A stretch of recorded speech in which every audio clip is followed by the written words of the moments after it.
माता पार्वती के 3 प्रश्न। कौन सी स्त्री समय से पहले विधवा हो जाती है?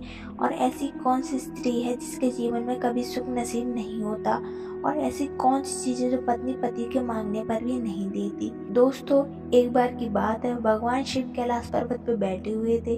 तभी माता पार्वती उनसे मिलने के लिए आती हैं और भगवान शिव से कहने लगती हैं कि प्रभु, जब मैं आपसे मिलने के लिए आ रही थी तभी मेरी दृष्टि मृत्युलोक पे पड़ गई और मैंने देखा कि 3 स्त्रियां आपस में सहेलियां हैं। उनमें से 2 स्त्रियां विधवा होकर दुखी जीवन जी रही हैं, जबकि एक स्त्री अपने पति के साथ सुखी जीवन जी रही है। प्रभु, ये बात मेरे समझ नहीं आई, इसलिए मेरे मन में 3 प्रश्न उठने लगे हैं और अब मैं ये चाहती हूँ कि आप मेरे तीनों प्रश्नों के उत्तर दे करके संतुष्ट करने की कृपा करें। इस प्रकार माता पार्वती की बात सुनकर के भोलेनाथ कहते हैं कि पार्वती, तुम मुझे अपने 3 प्रश्न बताओ, मैं तुमको तुम्हारे प्रश्न के उत्तर देकर के तुम्हें पूरी तरह से संतुष्ट करने के लिए प्रयास करूंगा। तभी माता पार्वती बोलती हैं, प्रभु, मेरा पहला प्रश्न है कि कौन सी पत्नी समय से पहले विधवा हो जाती है? और दूसरा प्रश्न है कि कौन सी स्त्री है जिसके जीवन में कभी सुख नसीब नहीं होता?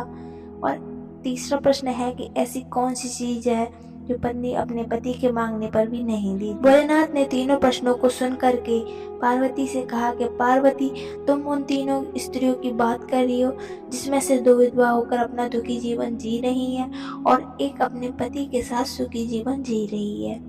पार्वती, तुम्हारे मन में ये विचार आया होगा कि ऐसा क्यों?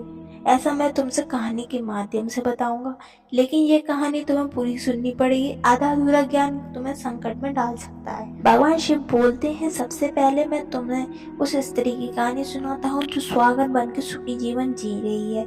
जिस सुहागन की तुम बात कर रही हो वो एक राजा के नौकर की पत्नी है और उस नौकर को अपनी पत्नी पर पूरा विश्वास है। उसने अपनी पत्नी की पतिव्रता होने की इतनी प्रशंसा की है कि धीरे धीरे महल में यह बात फैल गई और एक दिन राजा कहने लगा कि तुम अपनी पत्नी की इतनी प्रशंसा क्यों करते हो? अगर वो पतिव्रता ना हुई तो सबको क्यों बताते हो?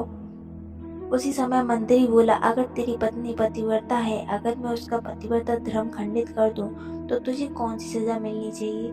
नौकर ने कहा, अगर तुमने मेरी पत्नी का पतिव्रता धर्म खंडित कर दिया तो तुम मुझे फांसी दे देना। नौकर ने राजा से कहा कि महाराज, अगर ये मेरी पत्नी का पतिव्रता धर्म खंडित नहीं कर पाए तो मंत्री को क्या सजा मिलेगी? राजा ने कहा, उसे भी फांसी की सजा मिलेगी। मंत्री ने कहा, मुझे स्वीकार है, बताओ मैं ऐसी क्या चीज लाऊं जिससे तुम्हें लगे मैंने तुम्हारी पत्नी का पतिव्रता धर्म खंडित कर दिया है?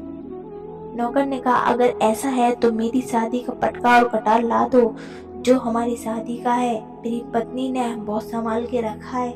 अगर तुम वो ले आए तो समझ जाऊंगा तुमने मेरी पत्नी का पतिव्रता धर्म खंडित कर दिया है। औरत से मिलता है, जो औरत बात को बढ़ाने का काम करती है, मंत्री उसको सब बता देता है और उसकी पत्नी को मिलने के लिए बोलता है।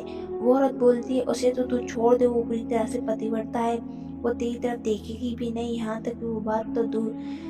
उसके बाद मंत्री को ये बात समझ आ जाती है। वो बोलता है, अगर तू मुझे उसके घर से पटका और कटार चुरा के ला देगी तो मैं तुझे वो दूंगा जो तू मांगेगी।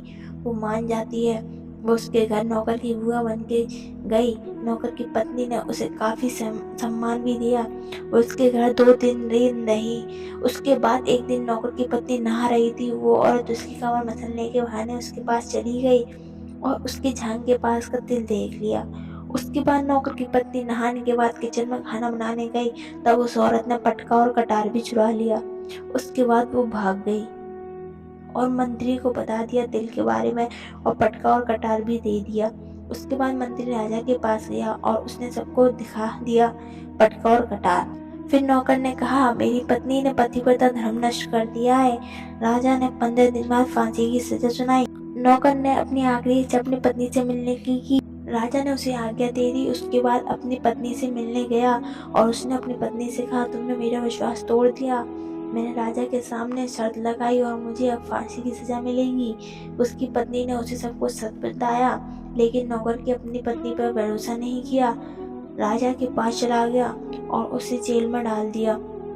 तभी उसकी पत्नी राजा के पास आई और बोलने लगी कि मैं बहुत अच्छा नाचती हूँ महाराज, क्या आप मुझे एक मौका दोगे? राजा को नाच देखने का काफी शौक था, मान जाता है। तभी उसकी पत्नी बहुत अच्छा नाच करती है।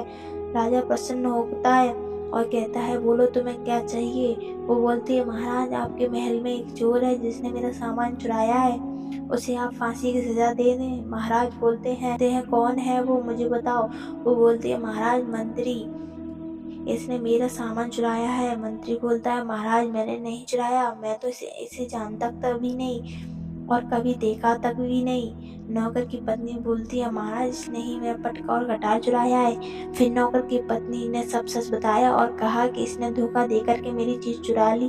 राजा ने नौकर को छोड़ दिया और मंत्री को फांसी की सजा सुना दी।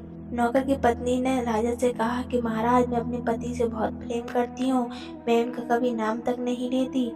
भगवान शिव ने कहा कि मेरी कहानी खत्म हो गई है, अब तुम अपने तीनों प्रश्नों के उत्तर सुनो। तुम्हारा पहला प्रश्न था कौन सी स्त्री समय से पहले विधवा हो जाती है। सुनो, जो स्त्री अपने पति का नाम लेती है वो समय से पहले विधवा हो जाती है, क्योंकि पति का नाम लेने से उनकी उम्र कम हो जाती है और समय से पहले उनकी मृत्यु हो जाती है।